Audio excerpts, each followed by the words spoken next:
Shalom saudara-saudari, karakter rajin. Karakter rajin wajib dimiliki setiap pelayan Tuhan, karena karakter rajin dapat mengubah seseorang pemalas menjadi rajin. Dalam ayat 2 Petrus 1 ayat 5-8 mengatakan, justru karena itu kamu harus dengan rajin berusaha menambahkan kepada imanmu kebajikan, dan kebajikan pengetahuan dan kepada pengetahuan, dan kepada kasih terhadap saudara-saudara seiman, kasih terhadap semua orang.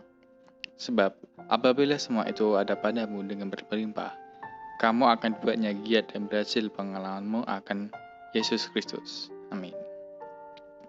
Jika kita ingin rohani dan berubah, harus rajin menuntut dan tidak malas. Sama seperti di Amsal 24 ayat 30 mengatakan, Aku melalui ladang seorang pemalas dan kebun anggur orang yang tidak berakal budi. Lihatlah, semua itu ditubuhi onak, tanahnya tertutup dengan curju, dan tebuknya sudah roboh. Dari ilustrasi itu, kita tahu bahwa orang malas rohaninya gersang dan penuh dengan kedagingan dan duniawi. Sekarang ini, banyak manusia akan semakin malas dan rohaninya semakin gersang. Oleh karena itu, kita perlu menjadi karakter rajin, agar kita tidak menjadi malas dan penuh kedagingan.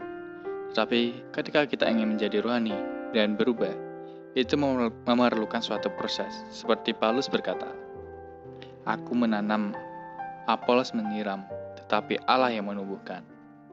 Oleh karena itu, kita perlu menjadi rajin, karena Allah memberkati orang rajin, dan Allah tidak memberkati orang yang malas. Tangan orang rajin memegang kekuasaan, tetapi kemalasan mengakibatkan kerja paksa. Ya, di dalam ayat itu menunjukkan bahwa ketika orang rajin mengerjakan tugas, akan memperoleh kekuasaan.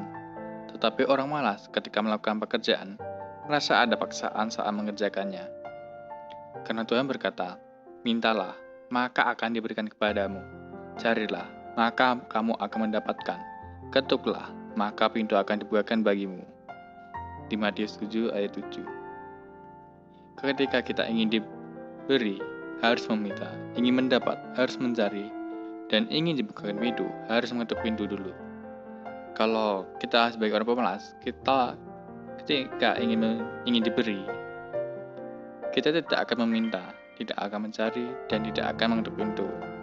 Itu akan mustahil untuk mendapatkannya. Oleh karena itu, kita perlu rajin. Contoh, ketika kita ingin mendapat nilai yang bagus, kita perlu belajar, dan kita ingin sukses, kita juga perlu berusaha. Jadi saudara-saudari, ketika kita ingin menjadi rohani dan berubah, kita perlu menjadi karakter yang rajin. Karena pelayan Tuhan wajib memiliki karakter rajin. Amin. Puji Tuhan.